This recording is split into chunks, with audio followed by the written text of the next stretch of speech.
the video on Unit 1A quiz Form D, and now I'm on page 3. This is the calculator section, so you were able to use that if you wanted to. I'm going to go ahead and start breaking this one down, simplifying it as much as possible. Let's see, what perfect squares can I divide out of 112? So 112 divided by 4. Let's start with that as our first option. That's 28. Maybe let's try something else. 112 divided by 9. That didn't work. 112 divided by 16. That worked. 16 times 7. Okay, and again, you had your calculator, so you were able to just kind of quickly run through that option, which I just did off to the side.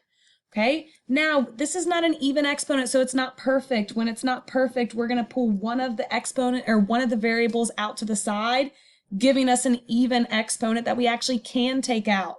Okay, so what pieces are perfect? Here and here. The square root of 16 is 4. The square root of x to the 8th is x to the 4th. Remember, you just divide the exponent by 2.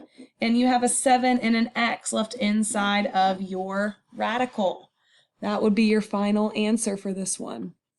Okay, coming over to this one, we have a subtraction problem. In order to add and subtract these, they have to be like terms. Right now, they're not like terms, but let's see if we simplify it, if they become like terms.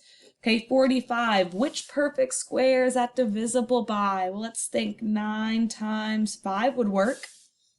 Okay, so as we take the square root of 9, the square root of 9 is 3. You're going to multiply that outside.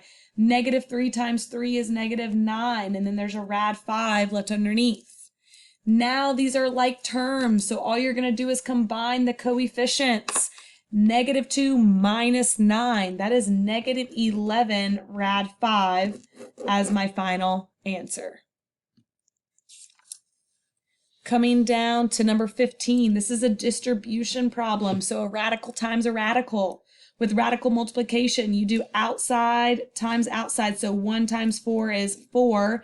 Inside times inside. 6 times 6 is 36. Okay, then I am subtracting my next distribution. Outside times outside, inside times inside. But we can simplify things even further, right? If you square, okay, or if you take the square root of 36, you get 6. So 4 times 6 minus 9 rad 30. Your last step is just to multiply those together. So 24 minus 9 rad 30. Okay, 30 cannot be broken up. 30 is not divisible by any of the perfect squares. It's not divisible by 4, 9, 16, 25, or 36, obviously, because that exceeds it. Okay, coming over to the next situation, we're going to go ahead and see if we can break up 252. 252 divided by 16. That didn't work. 252 divided by 9. That worked. I'll start there maybe. There were other breakups I'm sure that you probably could have done. This just happened to be the one that I stumbled across first, so I'll continue. This is a perfect square, okay? So we can go ahead and take the square root of both of these. The square root of 9 is 3, so that's gone. The square root of a to the 12th is a to the 6th. And then you have 28 left underneath the radical. Now you just got to ask yourself, is 28 divisible by any of the perfect squares? And it is. It's divisible by 4. So 4 times 7. Okay, the square root of 4 is 2. When you take that outside, you multiply it outside. So 3 times 2 is 6. 6a to the 6th, and you still have a 7 underneath your radical. Okay, the last one is solving for x. Well, if you want to solve for x, let's think about something more simple. X plus 5 equals 45. Let's get the radical out of the situation. How would you deal with this?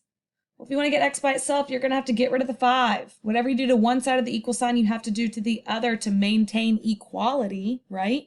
It has to be fair. On this side, you have x. On this side, you have 40. All right, well, let's apply that same logic over here. You want to get rid of rad 5. Rad 5 minus itself goes away. That's just x left over here. But whatever you do to one side, you have to do to the other. So now we're sitting at 2 rad 45 minus rad 5. But some of you guys went crazy here, making up different rules for this. You don't subtract what's inside of the radical. In fact, you can only subtract them if they're like terms. And they're like terms if they had the same number under the radical, which they don't right now. So let's see if we can simplify and see if anything else happens. That's 9 times 5. The square root of 9 is 3. When you take the square root, you multiply it out to the front. So that's 3 rad 5 minus, or sorry, not 3. 3 times 2 is 6. My apologies.